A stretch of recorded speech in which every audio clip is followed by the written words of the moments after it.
Welcome everyone and good evening to this third session of Meet the Guru with Dr. Yona Barak. This is a series of programs that we've actually started and this is the third program where we have Dr. Yona Barak where you can learn from the experience of the pioneers in the field of IVF and ART. Let me take this opportunity to give a brief introduction about Dr. Yona Barak. Dr. Yona Barak is the owner and director of Dr. Yona Barak Laboratories for Fertility Services in Israel and has a specialization in MC. She established IVF laboratories and programs worldwide, one in 1984 at the Tel Aviv Medical Center, where she was the director of the IVF laboratory for 12 years, and one in 1986 at the Hesdia Medical Center, where she served as the scientific lab director for about 25 years. She has also established various other programs across the globe. In 2001, she established, owned, and led the Invimet clinic in Poland. Dr. Barak has trained many embryologists worldwide. She's been the clinical director of the MSc program of Gametology and Embryology at the Bar Ilan University, Israel. From 1998 to 2003, she was a member of the Faculty Scientific Advisory Board and lecturer of the MSc course for clinical embryology at the Danube University, Austria. In 1996, she was elected by the members of Alpha Scientists in Reproductive Medicine as an executive board member. In 1999, she became a vice president of Alpha, and in 2001, she became president and served there until 2004, and is still an honorary member of the same. She is a pioneer for hyaluronate as a replacement for PVP in ICSI, IMSI, and much more.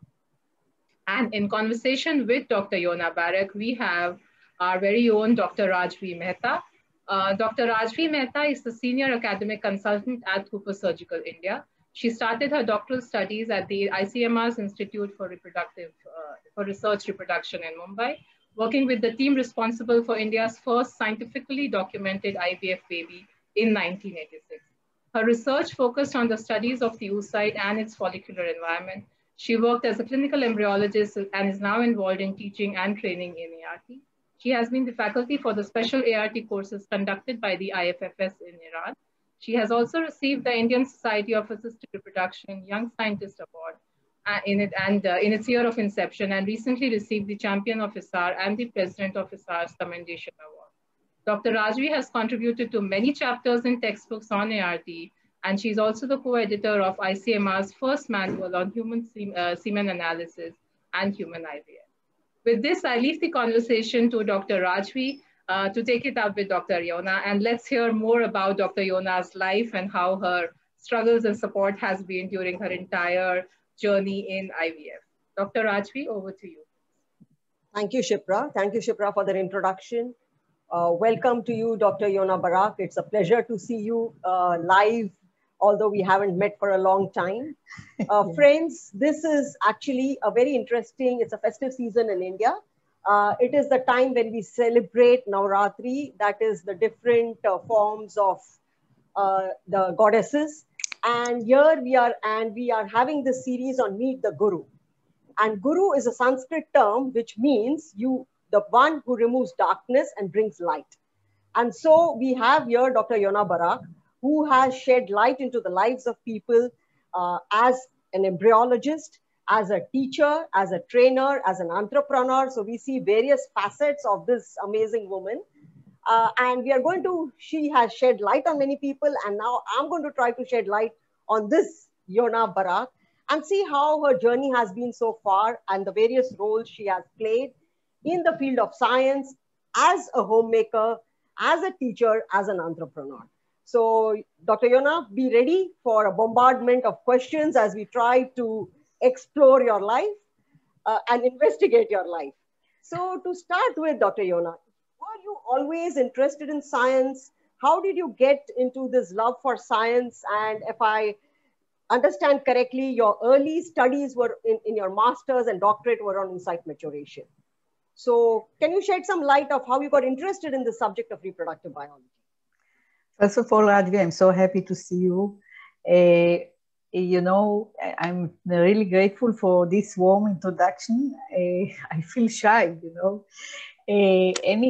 Anyways, I was always with love to science. And actually, when I was a student for the first degree for my BSc, I was working in plants disease. And I was meaning to do the master's in plants disease. And you know, there is like the Indian believe, and I believe also, there is nothing that just happened. It happened with maybe somebody is leading our way. And I had to do the exam in endocrinology just in another date. And I met Professor Perry Kreitzer. Professor Perry Kreitzer is one of the first scientists in the field of reproduction, physiology of reproduction. And after the exam, we discussed what his team is doing. And I was thinking to myself, oh, this is very interesting. And it was fascinating, really. And he was I was so lucky to meet him. And he was my supervisor for my master's and for my PhD. And his lab was very active. I think he was one of the first one to do things in vitro, like growing maturation of oocyte in vitro. And this, according to what he was thinking, he was always before what was taught in the field or what was planned in the field. He had in mind the in vitro fertilization. And we were working on rats, and this is how I fell in love with this area. This was when I finished my PhD. When I finished my master's, it was 1982. And it was before first IVF or before Bob Edwards announced about Louisa Brown. And when I started my PhD, I didn't want to go into so much work. I just wanted to do my PhD. My son Erez, whom you saw before, was born, and we realized that he's actually on the spectrum. So I knew that it's going to be a lot of so we have to put some more efforts in growing the child. And then somebody who was my supervisor when I was in high school, I was in a special group of children. He phoned me. He was the director of the scientist in Tel Aviv Medical Center. And he was phoning me. He said, you know, you are one of the very few people in Israel that know how to do maturation in vitro, and we're starting the IVF. We want you to join it. And I said, impossible. I have the child. I have to finish my studies. And then he told me one thing. He told me, if you finish your PhD and you call me to the medical center in Tel Aviv and you ask for a job, it won't be possible for you. So I said, okay, for 1 year. And this 1 year is until now. So like you rightly said, it is sometimes destiny which brings us there, or possibly we are geared up for that. That's fascinating how you got into this field of reproduction. And Dr. Yona, how did you get into, into becoming from the research aspect? You set up the lab for human IVF. And how did this whole involvement with the IVF and embryology in Israel start? Your involvement, and you are one of the first embryologists in a way, one of the first few. Thank you too, Rajvi. We both in this. Yes, I always tell my students that IVF is one of the unique areas where scientists are working together with clinicians, and it was a kind of a challenge to bring science for a special purpose, how to do it for human, how to do it in the clinic. Actually, maybe now we see this. This is taken from Genesis in our religion. My culture, my life are actually led by the tradition, and we have got in the Bible, in the Old Testament, you know that according to tradition, God created the world in 6 days. And on the seventh day, he just didn't do anything. And this is our Shabbat, yes? So on the 6th day, he created man and woman. And when he created them, the first thing that he blessed them was fertility. So actually, you are grown in such an area, and you know that when you come from science to the clinic, and you know that you are dedicated for a very special and a very important task to help people that are wishing for a child, and somehow they've got a problem. This was, for me, it was actually something I feel grateful every day for helping and for being involved in this kind of area. Yes, Dr. Yona, I think all of us embryologists, when we start working with the embryos, it's still, after so many decades, it's difficult to believe that that embryo which you have held when it becomes a human being, despite all the knowledge of science, it has a different feel of being part of creation. Talking about creation and, you know, the first IVF, as you are aware, I mean, with Professor Edwards, had a lot of problems with the religious institutions when IVF and the church. In Israel, since, like you said, you know, fertility is so very important in the Bible, and you know, people accepted it. But did people easily accept the concept of in vitro fertilization? Did the, you know, the very religious people think that you're trying to play God? Was there any opposition from the very religious, the Orthodox community, or in general, when you had the early days in IVF? Well, of course, you know, most people, it's natural, they want children. But even the religious people, they've got the streams, okay?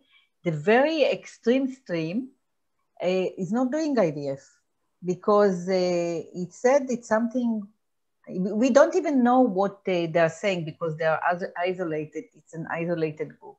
Mm-hmm. But the others, you have got also very orthodox, and it's going to be less and less like conservative. They want children. And one of the problems was that in the lab, it was like a secret to them. They were afraid that maybe we are playing, you know, I think it's a nightmare of the embryologists to mix. God forbidden, yes. But they were afraid that something will be mixed. So they asked, and I was on that time, I think I was the first one to open the gates of Herzliya Medical Center and allow them to go into the lab. They have a special institute in order just to make an inspection for their own couples. They are coming with a special woman who underwent this kind of training. She's coming to the lab, she's sitting, and she's just keeping that you put the special sperm with the special oocytes, and you don't mix. So it's not so terrible. Yes, sometimes, for instance, in this period of COVID-19, that you want to have as less people in the lab as it's possible, and we are now in Israel. It's the work is in capsules. It caused the problem because most of them, they are living in a very crowded area, and they actually infected some of it's not them, but the labs, the people were infected. But for instance, in my lab, in my own lab, I ask only if they want to make an inspection, they can do it by video. I do not think it's now necessary to enter to the lab. But generally, it's not that you check every cycle, only the cycle of special people that are very religious, and they got from the rabbi a permission to do it in this way. On a lighter note, can we say that they were introducing double witnessing way back in time, to make sure that nobody made a mistake? They were witnessing, outsider witnessing what you were doing. Well, look, there was some case that they published in the newspaper that they actually prevent a mixing.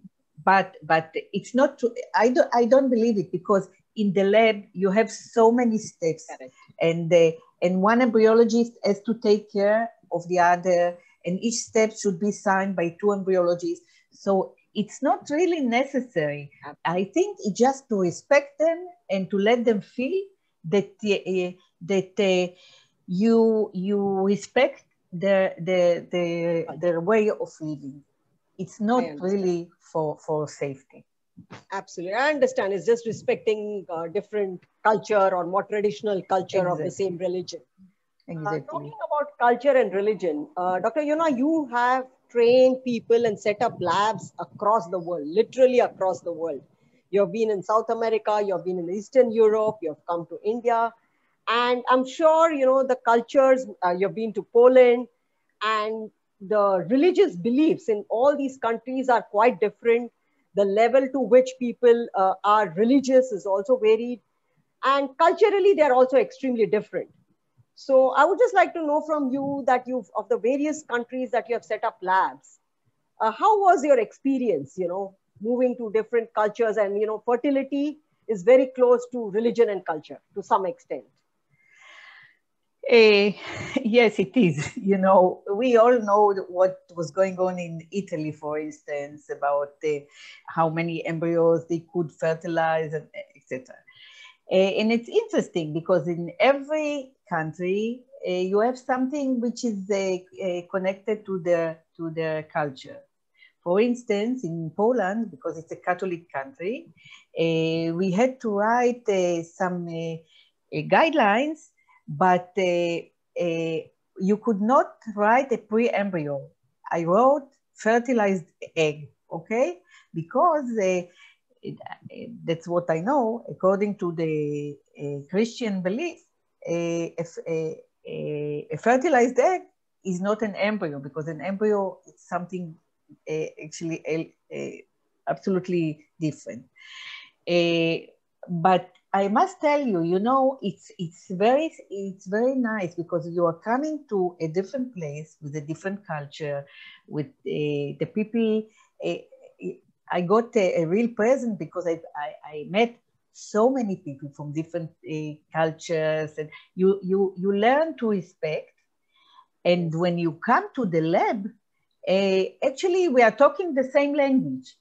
Can you understand? Yes. It's the same.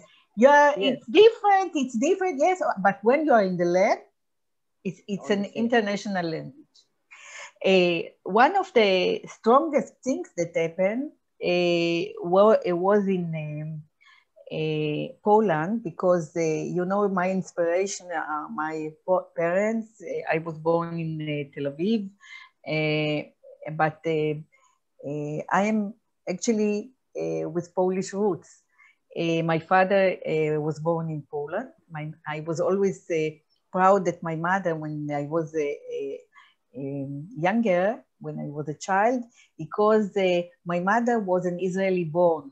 And most of the people came for the diaspora, everybody came to Israel from another place. So this is the place where my father was living in Poland. I had one student, Dr. Piotr Majanowski, is also one of the leading people in Poland in the field of fertility. And I met him in one of the MSc courses, and his father invited me to Poland to give a lecture. His father was the or the president of the gynecologist organization in Poland. And something really special happened to me. When I landed in Poland and I went just for a walk in Warsaw, I felt that I was there. You know, I hear it in stories, but it was something really amazing. And here it's very typical, because not typical, but something which means to me a lot. My father is standing in front of the house that he was raised in. And he's explaining the man that is living just in this house now that we don't want anything. He just wanted to show his children where we came from. And this was a very special moment for me. And this is why all the involvement in Poland is so special for me. You know, considering that possibly it was the post-war that I presume that your father moved from Poland to Israel. Was there a lot of emotions, which would be very, very difficult to express even for him and for you? You know, it would be a very, I mean, for people like us, when I visited Krakow, it was, I've just read the stories, I've just heard, I'm not connected, but still there was a different feeling. So I cannot just imagine what it would have been for you. And was it the reason that you actually invested in Poland in setting up the labs? Yes, it's a kind of it. You know, it's a kind of we have a saying in Hebrew, Am Yisrael Chai, which means that the nation still is existing. It's living. And when I came to Poland, my father felt very proud of me, because you know, when you take a child that after that he grown up, he became a young man, and he came to Israel with actually not such nice memories. Fortunately, he was not in the concentration camp. The family ran away to Russia, but the memories were not so good. And the feeling, I remember myself, these are my beloved parents, and you know, they are my inspiration, my mother. It's my birthday, I think, in the age of 2 or 3 years old. And these are my brother and sister. My sister is also, she finished her master's, and my brother is is a general in the Israeli army. Yes. And, yes. You know, it's a kind of, all of us, it's a kind of a symbol. We Am Yisrael Chai, we are still surviving. We just overcame it. We went to see our roots. And, you know, I met in Poland friends that are really like my family. Until now, even though I'm not there anymore, but, you know, it's a kind of soulmates, and it's fantastic, really. So I think, again, it goes back to destiny. You go for a lecture, you meet your professor who invites you. It's very fascinating. You know, each of us have our work cultures. I mean, we have our work cultures in each country. You know, some are like, these are mindsets created, like some are, you know, very precision oriented, some are casual, but get things done, etc. How did you find the work culture in different countries? I mean, you know, maybe the erstwhile, the East European countries, was it different from other countries, or something on the work ethics and cultures in different countries? Was it identical? The work was identical, but the way we worked? The language was identical, yes. But, yes. You know, I got a huge lesson in life, how to respect, because everywhere is something different. For example, it really hurt me, because I was, you know, in the side of the embryologists. For instance, in Odessa, where I established one unit, I was teaching the embryologists, but by the end of the day, they had to collect all the itsy pipette that they were using and to count it and to show it to the owners. And then I said, look, when I'm here, stop. Nobody is taking it home. Nobody, because you know, this is actually how they grow. They have to show everything they're doing because nobody is believing them, and and they have to calculate everything. And if something happens, they have to pay for it. So I understand it, but I think I did a very big step to change it, at least in the space that I was with them. But you know, it was not a wish for a child. Is a wish for a child. Even you know, when we were in India, we established a unit in Calcutta, and India is big, and so many people are there. But I always explain my students, when somebody has got no children, it doesn't matter if his neighbor has got 10. He needs his own one. And this is actually what happens everywhere. You have to do for those who have got some difficulties. Is there any, of all your travels, is there any particular place or something which you really liked the most? I know you would be diplomatic, and I'm sure you've liked all the places, but something which connected you apart from Poland? Yes, you know the answer. Actually, I really like to go everywhere, because if I don't like to go, there is one place that I'm lucky. I'm really grateful that we just went out of there. You know, I was there with my student, and it was a kind of a nightmare. We were afraid that they won't allow us out. It's something. And then I asked a few of my embryologists, and they said, you know, it was expected in this place. It was expected. So we are not going there. But so I like to go everywhere because I like to meet the people. In the Dominicans, I have very good friends also from there. It was a kind of life that it was not allowed to go by yourself because it's dangerous. It's dangerous to move from one place to another by yourself. But the most that I like to go is in India. You know it. Okay. You know. Nice to hear that. You're always welcome here. Thank you. I hope soon. Yeah, hope soon. You know, it's nice to hear about all your experiences, and it's nice to know that what connects all of us is the science, which remains the same. What connects all of us is the love to help the patients, and which connects all of us is the desire for children, which is universal. So coming back to science, which is uniting all of us, you have made two major, I would say, innovations in the field of IVF, and or been a part of the team that made the innovations, because in science we never work in isolation, and we always respect our team members.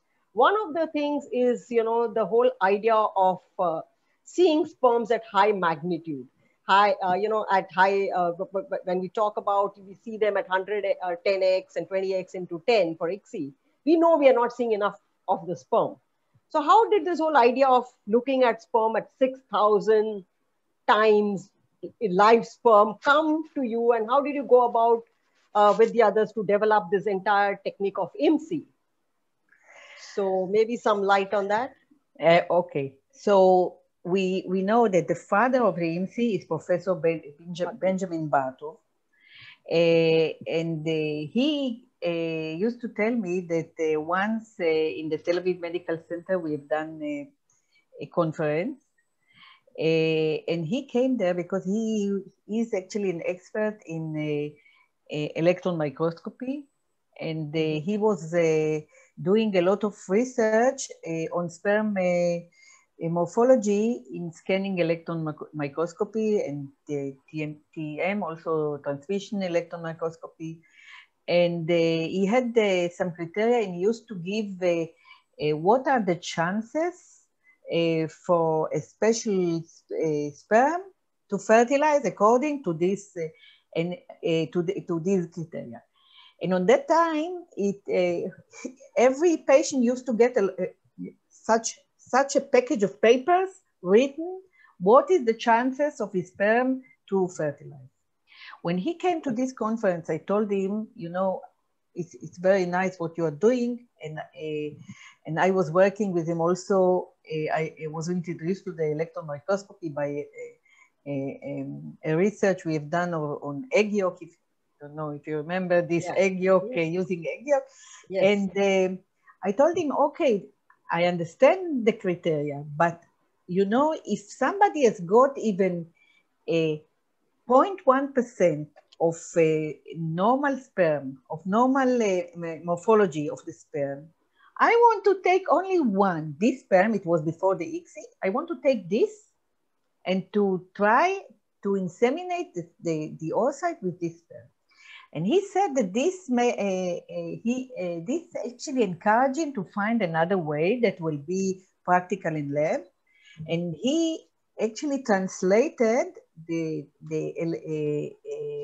electron microscopy criteria to a high magnification, which is not, you know, it's not something, it's the high magnification, it's the lens that we are seeing, the magnification of the objective, the magnification of the lens that we are seeing, with the magnification of the camera, and the magnification, it's the sum of all the magnification and the magnification of the screen. Even in the last publication, Professor Ellen Morgan and myself, we termed it as on-screen image. But when you see it, it's totally different. You can understand what you are taking to the sperm. And the second, now comes the step of adjusting. Okay, now this is what we see in the ICSI. This is the magnification. In the microscope to get the image of. This is with magnification. Yeah. Aman, you can go on, please. And now you can see the difference. You can see the surface of the sperm. The only thing is to translate what you see into some kind of criteria, because we don't know how to correlate it. But this was a kind of a study, and we made some kind of a scoring system, so the embryologist can sit and they calculate it immediately by the screen and choose one sperm. I think it's fantastic, really. I see it, and after you are doing it, and here, look, you can see the sperm exactly with all the details. And when you get a pregnancy after so many failed cycles with the sperm, that actually is normal according to the criteria of the WHO, and this couple is almost desperate, and they're thinking about maybe adapting, which is also a solution. But when you do it and you achieve a pregnancy, it's fantastic. It's fantastic. I do remember, Dr. Yona, I think this was presented in the Berlin Essay 2005.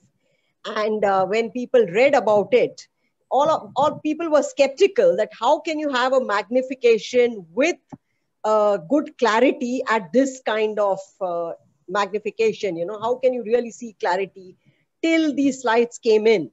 And one thing is that for some reason, I believe that IMSI didn't pick up as it should have.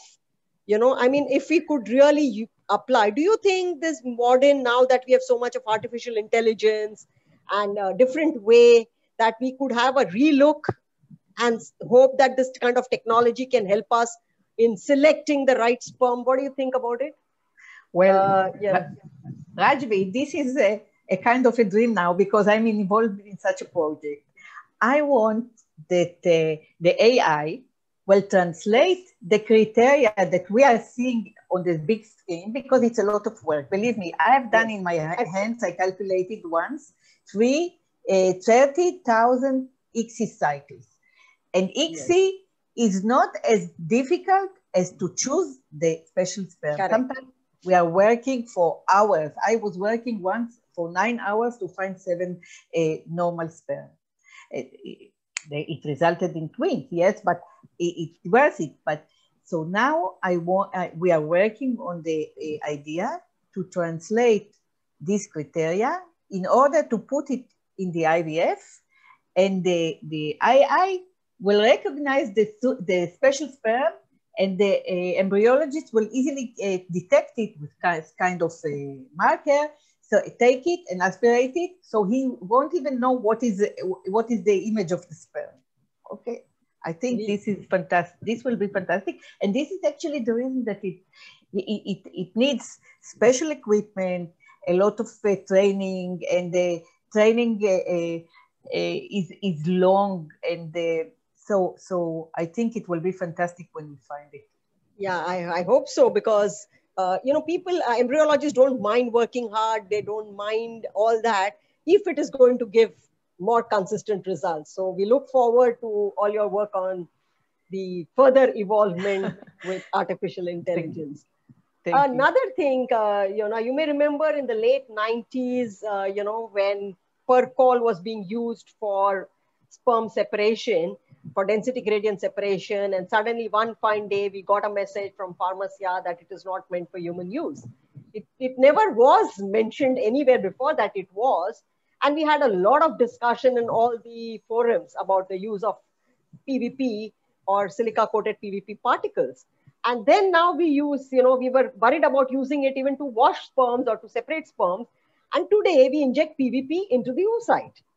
So, I understand that sometimes it sounds that what a fuss we made then, but we are not so worried about injecting it. And maybe there is no reason to worry, because we've had so many babies born in the last few decades with using sperm immobilized in PVP. But that possibly led you also to look at something more physiological, and the use of hyaluronic acid to immobilize or use as a medium for immobilization of sperm. So can you share about that landmark work of your teams? So, okay, the team was, and it was the fantastic relationship in Alpha. The team was Professor Yves Menezo, Ana Vega, myself, and of course Kay Elder. We made a kind of investigation, and actually who inspired me to this was you, because I saw in the Alpha a debate about Percol, because at that time Percol was prohibited by the FDA. And here, exactly, this is the debate, Dr. Yes. Raj Vee Mehta. Yes. And I was doing my PhD and the master's actually about the hyaluronate that is around the cumulus cells. And I was always, and when we tried to put sperm cells in the hyaluronate, it was something that I must admit that the other professor of mine, the Professor Tzvinebo, who was the biochemist, I did the PhD with the two professors, didn't even believe it until I showed him. When you put the sperm inside the hyaluronate, the sperm stops moving, and then when you wash it with medium, it starts moving again. And when everything happened with the Percol, I said to myself, okay, PVP is built actually from silica particles and the PVP chains. So what's the difference between the PVP and Percol? And Kay was also telling me that her mother, who was sick, got infusions that the media of the drug was the PVP. And she never, on that time, she said maybe she passed away, not from the disease, but from the PVP, and we found that it might affect even the DNA, etc. So I had this idea, which was encouraged at that time by Medical, and we got also an outstanding lecture, an idea in the ASRM in 1999, I think, about replacing PVP with HA.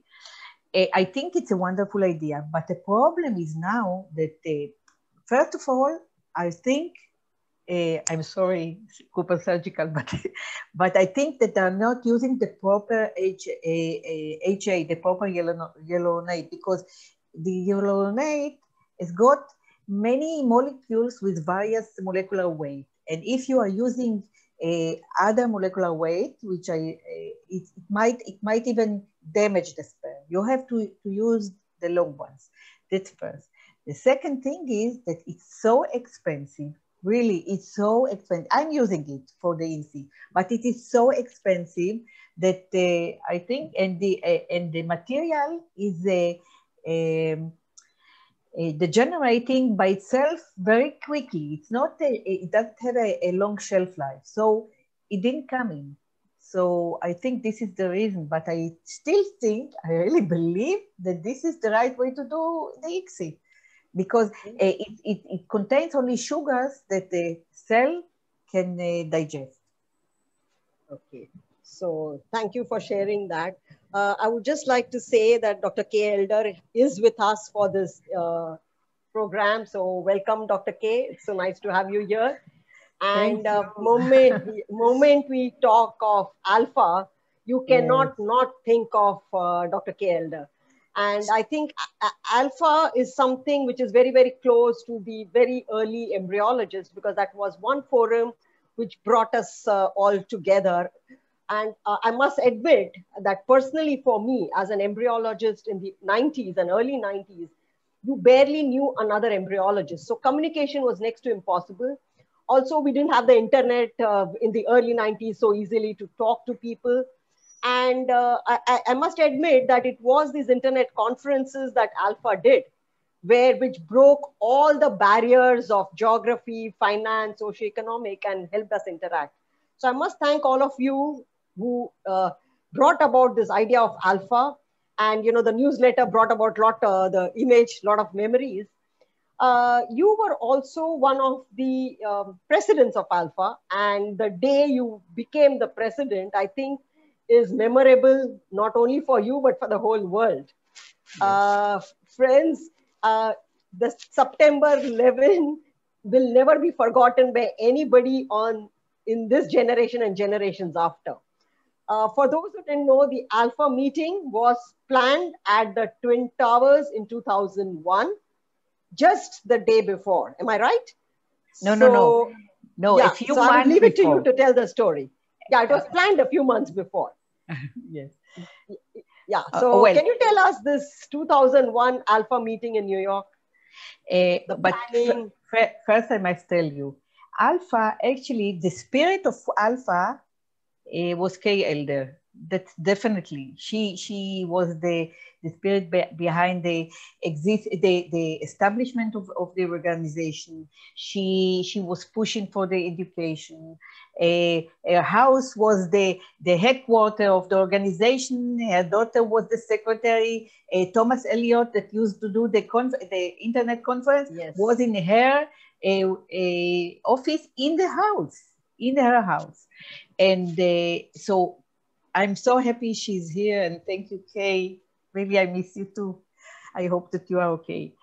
Anyways, also the atmosphere of Alpha was very like a family. If you can see, this is an Alpha newsletter, and I met Kay. I think the first time in Vienna before the conference in Montpellier. I couldn't come to Montpellier, and I wrote a letter that I'm really apologize, but I have to give birth in a few days. And then in Bari was born, and I think in the 1 month later, the twins, Rebecca was born. Rebecca of Brian Dale, who is also a leading scientist in the field, yes. And then the twins of Jacques Cohen, Julia and Lucas, and she was greeting every baby who was born in this newsletter. So it was, it was not only science. Scientists are very nice people, very warm people, and she put the spirit inside the Alpha and the newsletter. So now we go to New York. In Alpha, you are elected by the committee to be a vice president, and I was honored to be the vice chairperson of Yves Menezo. And in New York in 2000, and then in 2001, there's supposed to be a conference it should have been in Israel, but because the situation was not very safe in Israel in that time, it was in New York. And we arrived to New York. The conference was between the 10th, the 9th and the 11th of in September 2001. On the evening of the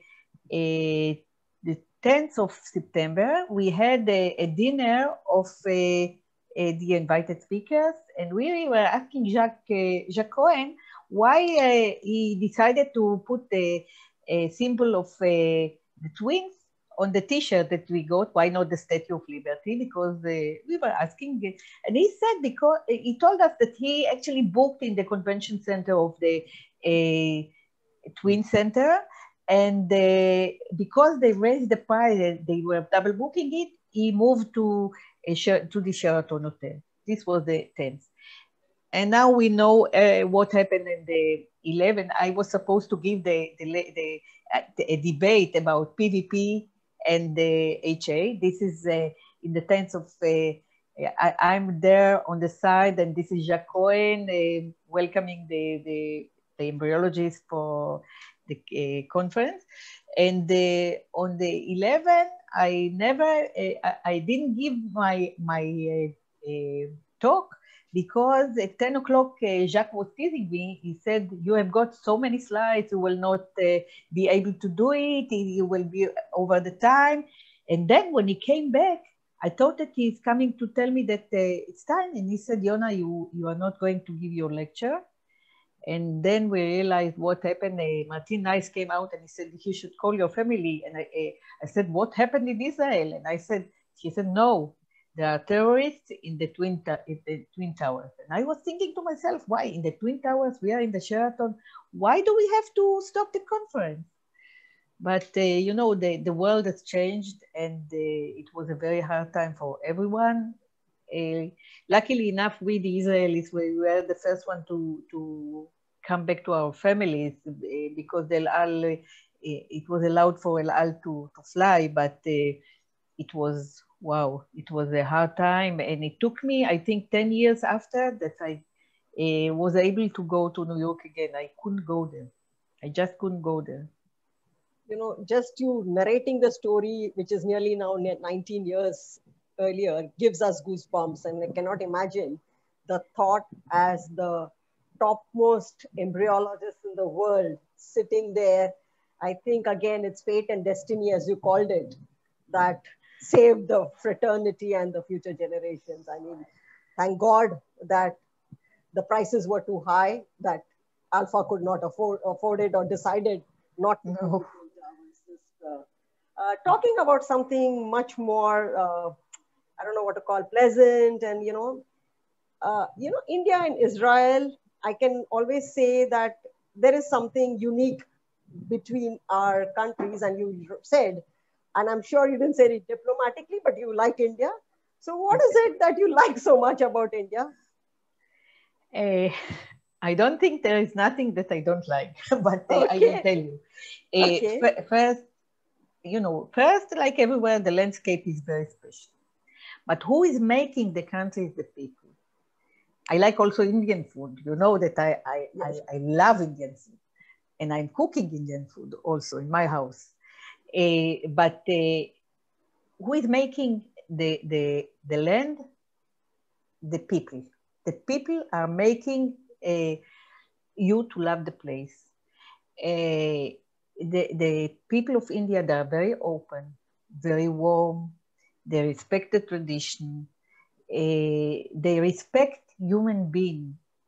I learned a lot from many people that I was meeting in India.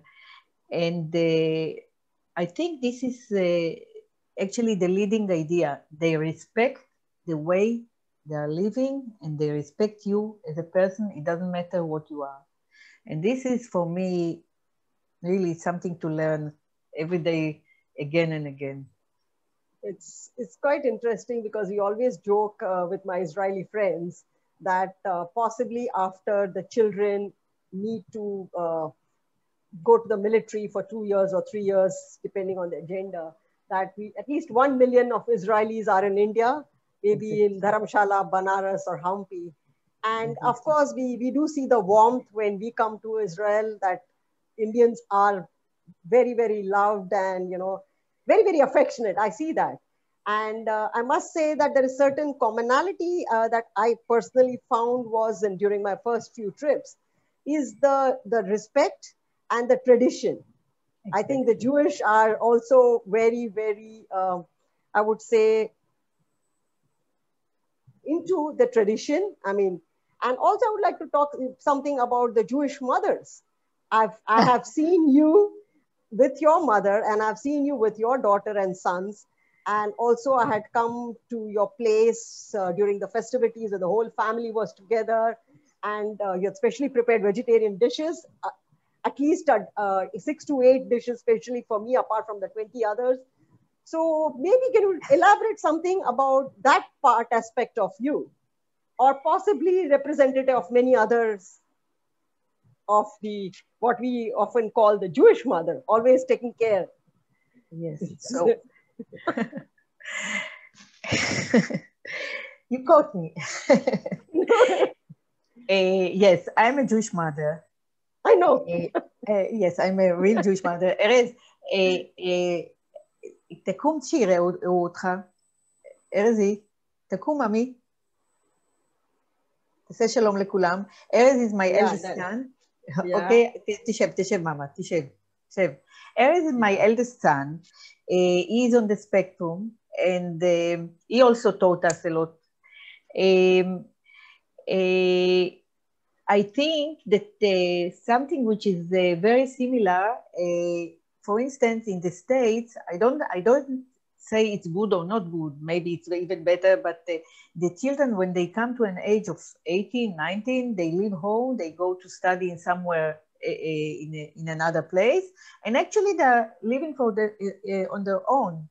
But in Israel, and now because of the COVID-19 and the financial situation, it even become more and more, the family is very much, it's the core of your life, okay? And this, for me, for instance, it gave me a lot of courage and the energy to go on. You know, when you are doing all what we are doing, the embryologist, and sometimes you have to stay for cases until late hours of the night, and I'm not at home, and I've got 3 children, God bless them, and so you have the support of the family. My mother used to help me a lot. She used to come and be with the children. My mother-in-law, my husband, God bless him, really gave me a lot of support. The family is the core of your life.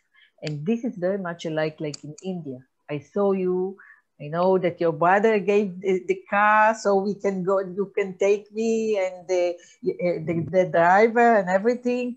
And I really think that this maybe combines between the 2 cultures of the Indian and one more thing is that the Jewish religion is very ancient, and also your culture is very ancient, and you respect the culture because it's a culture, and we respect the culture because it's our culture.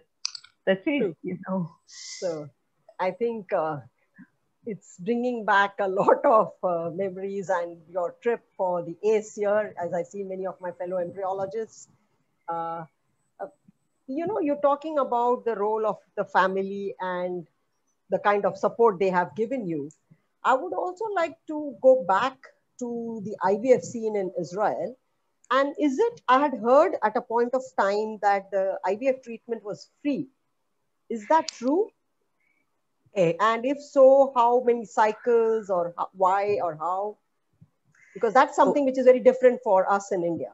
Because I think it's different from many other places in the world. In Israel, most of the people, or let's say 99% of the people, they've got a social insurance, medical insurance. We call it Kupat Cholim, yes.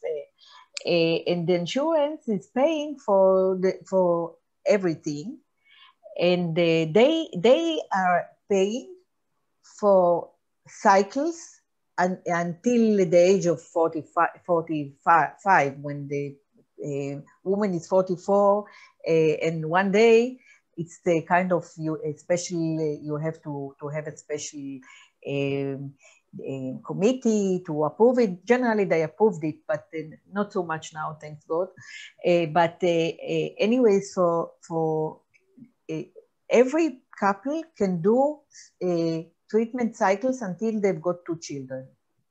When they've got 2 children, the next one is half paid or more private, but it's still allowed. It's not forbidden to do cycles, but the government is not paying for all. The insurance is not paying for all. But until you have got 2 children, and maybe this is the point of view which I showed you in the beginning, that fertility and the family is the basis of life. This is what is done in our country. But look, from a scientific and medical point of view, sometimes I think it's you should get a kind of limitation in order that you know, it's not because they are excellent. We have really excellent doctors, and the scientists are doing it with all the heart and professional knowledge they've got. But when you have so many cycles, in Israel, for instance, in the bigger private units, you have got about you can have about let's say a few thousand cycles a month. It's a lot. And when you have so many cycles, you can't just say, okay, now you have to look what happened. This couple failed. I am privileged to be in the National Committee of Gynecology, Neonatology, and Embryology. And this committee is doing really hard work. Professor Shalev is the head of this committee. And we are trying to do it according, for instance, we limited the age until, it was very difficult, until 44, because we got, yes, sometimes these are donor or third party, or is it self? No, these are own cycles. But now the committee has got a subcommittee that I'm also a member of this committee, and we are trying to convince the government to lower the age of the people who can, of the women that can have IVF cycle with their own oocytes, and to give this amount of money for egg donation, because makes sense, you know. But it's a kind of a process, and this national committee is working very hard. And also the Fertility Association of Israel, Ayala, also, they are working on it. You mentioned 1,000 cycles a month. Considering the population and the size of Israel, isn't that quite high? Yes. The number of, yeah. So is there any specific reason that you find that so many people coming for IVF? Because the percentage seems very, very high considering the 10 million, 12, the population. And look, I don't think that people that do not need fertility treatment, they are going to IVF. The matter that it's free, it gives more people the opportunity to go for treatment. Right. So they are not, you know, doctors will not accept somebody, will not accept somebody in the IVF which have no criteria to go into the IVF. Absolutely, absolutely. Okay. So okay. Yeah. No, I was just wondering what would be the prevalence of infertility, and whether it has anything to do with it, higher prevalence or something, which, but as you rightly said, that more people can manage it financially, exactly, which otherwise is not possible in many countries, exactly, even in India for that matter. So we are nearing the end, and I would like to ask you first is if you would want to give some kind of advice to the embryologist worldwide, the younger generation, and any kind of advice, you know, because things are now much more simpler in that sense, but more competition. And so since you've been teaching worldwide and you've met people, some kind of advice to embryologists? Well, I must here, I would like to take, first of all, to really thank the people that were leading me in my career, my profession.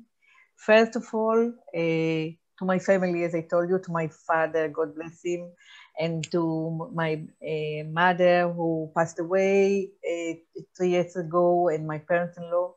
Really, I'm grateful that they allowed me to be in this fascinating field. I wanted also, God bless them, I want to thank my children that I always understand. And maybe it's also something that I want to say to the young generation. I love, it's terrible, but I love my work and my family at the same level. I love them both.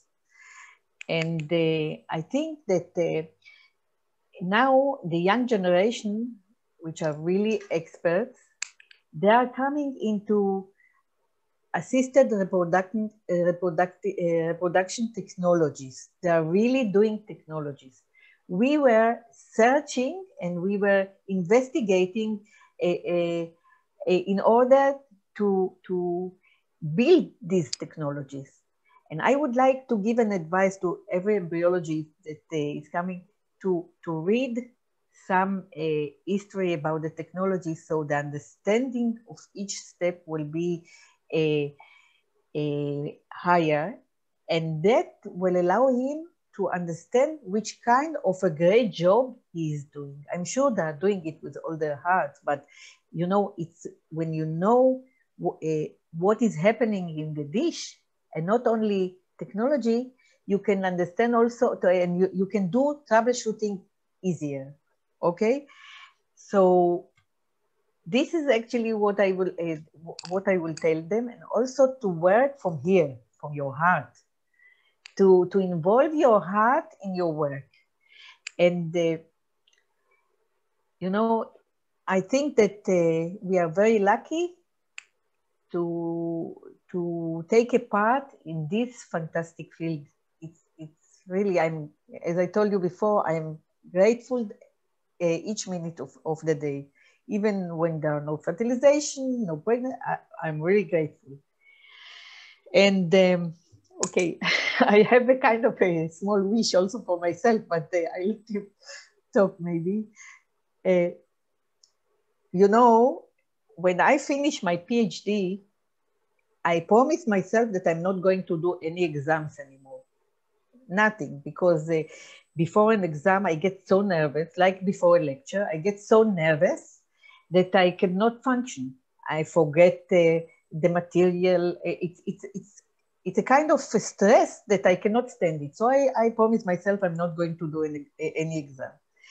And Alpha was built in order to build this profession and to give a kind of a certification for being a clinical embryologist. But I must tell you a secret, I'm not a clinical embryologist, because when the ESHRE did these exams, started to do these exams, they decided to give our generation a kind of a certificate as a clinical embryologist. But in Israel did not belong to Europe, and on that time they gave it only to European and American scientists. And when I was asking, when Arne Zonde was the president of ESHRE, he said, Yona, you don't have it because all of us got it. And I said, no. And he said, you should definitely get it. But they said, no, you have to undergo an exam. But I'm not going to do any exam. If I fail, my student will laugh at me. You know? You're making us laugh with that statement. Well, I guess, just to remind the younger embryologists, the term clinical embryologist didn't even exist. It came in much later. There were no textbooks on IVF for a long period of time. There were barely one or two, but of course, one of the major contributors has been K. And so, you don't need a certificate. You are the one who gives the certificates. And on a final note, it's been 40 years you've been working in the field of reproduction, starting with oocyte maturation, and what now still you're very excited, passionate about the field. What keeps you going? I mean, the family, the zeal to discover, to improve. What is it? What excites you? Everything you mentioned. First of all, you have still a lot to build. For instance, this AI, if we are going to find it and to put it in each microscope and to do life easier for embryologists, it will be fantastic. So the way is very exciting. The investigation is very exciting. So for me, investigations and research is very exciting. That's for sure. I love it.